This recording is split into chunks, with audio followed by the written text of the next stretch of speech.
आज हम लोग चैप्टर नंबर 1 का एग्जाम्पल नंबर 1 करने जा रहे हैं। तो एग्जाम्पल नंबर 1 क्या है, आइए पढ़ते हैं फिर उसको सॉल्व करते हैं। Consider the number 4 power n where n is a natural number.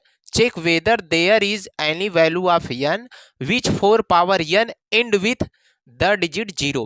यानी हमें चेक करके बताना है कि 4 पावर n के एंड में 0 आएगा कि नहीं आएगा।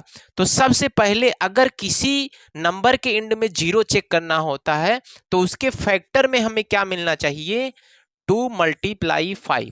अगर 2 मल्टीप्लाई 5 नहीं मिल रहा है तो समझ जाओ उसके एंड में 0 नहीं आएगा।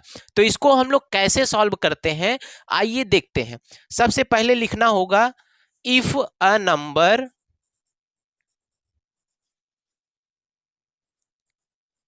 And with the digit 0 prime factor must be 2 multiply 5। देखो इसका मतलब यह है कि किसी भी नंबर के एंड में 0 तभी मिलेगा जब उसके प्राइम फैक्टर में हमें क्या मिले, 2 मल्टीप्लाई 5। अब हम लोग 4 पावर n का क्या करते हैं, फैक्टर। तो यहां 4 का फैक्टर करेंगे तो क्या आएगा, 2 मल्टीप्लाई 2 और पावर इसका n आ जाएगा। अब यहां पे देखने वाली बात यह है कि इसमें देखो सिर्फ 2 मिल रहा है और 5 नहीं मिल रहा है, और मिलना हमें चाहिए था 2 और 5। अगर सिर्फ 2 मिलेगा 5 नहीं मिलेगा तो समझ जाओ इसके एंड में 0 नहीं आएगा। तो हम लोग क्या लिख सकते हैं, 4 power n can not be and with the digit 0। और रीजन क्या लिखेंगे, बिकॉज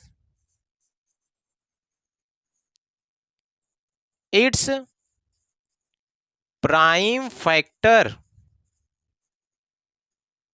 डू नॉट कंटेन